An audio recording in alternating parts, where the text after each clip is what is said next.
যখনই অভাবে পড়ে যাবেন আল্লাহ সুবহানাহু ওয়া তাআলার এই দুইটি নাম 33 বার পাঠ করবেন, আপনাকে আল্লাহ তাআলা সম্পদ এমন ভাবে দেওয়া শুরু করবেন যে আপনি কল্পনাও করতে পারবেন না। সম্পদ শুধু আসতেই থাকবে আপনার কল্পনার বাহিরে। সুবহানাল্লাহি ওয়া বিহামদিহি।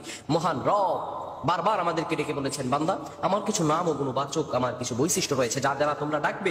আপনি যদি এই দুইটি নাম 33 বার পাঠ করতে পারেন, এমন ভাবে সম্পদ আপনার আসা শুরু হবে যে এগুলো গণনা করেও আপনি শেষ করতে পারবেন না। সুবহানাল্লাহ। গায়বী খাজানা থেকে আপনাকে রিজিক দিয়ে ভরপুর করে দিবেন। যারা দীর্ঘদিন ধরে ঋণগ্রস্ত আছেন, বিভিন্ন অভাবগ্রস্ত আছেন, খারাপ অবস্থায় আছেন, আপনার এই আমলটা করেন, আল্লাহ তাআলা আপনার সব দোয়া কবুল করে নেবেন। প্রিয় বন্ধুগণ আমার, রব্বুল আলামিন সূরাতুল আল আরাফে বলেন, ওয়ালিল্লাহিল আসমাউল হুসনা ফাদউহু বিহা ওয়াদারুল লাযীনা ইউলহিদু ফি আসমাইহি সায়ুজজাউনা মা কানু ইয়ামালুন।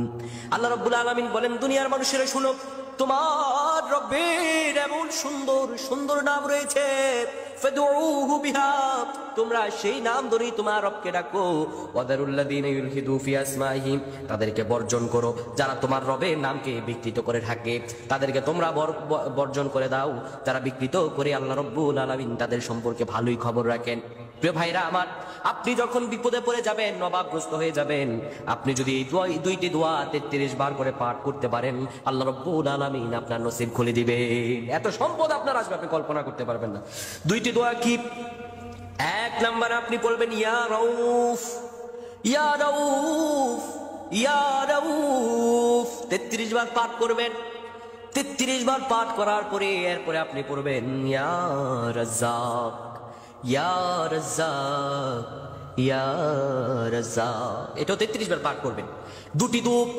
দুটি দোয়া আপনি 33 বার পাঠ করবেন। এক নম্বরে ইয়া রাউফ, দুই ইয়া রাজ্জাক, ইয়া রাউফ, ইয়া রাজ্জাক।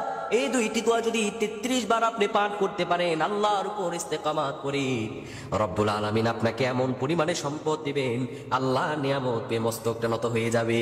সুবহানাল্লাহ। আল্লাহ নিয়ামত পেয়ে আপনার দিলটা খুশি হয়ে যাবে। আল্লাহ এই জন্য বলছেন, বান্দা হতাশ হবে না। ওয়ালা সাউফা ইউতিকা রাব্বুকা ফাতারদা, আর রব তোমাকে শীঘ্রই এত নিয়ামত দিবেন, ফাতারদা, তুমি খুশি হয়ে যাবে, মস্তক নত হয়ে যাবে আপনার। এই জন্য ধৈর্য, আল্লাহ রব্বুল আলামিনের কাছে চাইতে হলে আপনার ধৈর্য ধারণ করে চাওয়া লাগবে।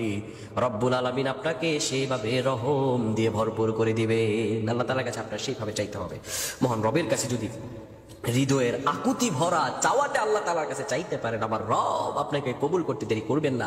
আপনার রিজিক খুলে যাবে, আপনার বরকতে আপনি ভরপুর হয়ে উঠবেন, আপনার অন্তরটা প্রসারিত হয়ে যাবে ইনশাআল্লাহ। তাই আপনারা এই দুটি দোয়া পাঠ করবেন। আল্লাহ আমাদের প্রত্যেকে কবুল করুক। আমরা পড়ছি আল্লাহুম্মা আমিন।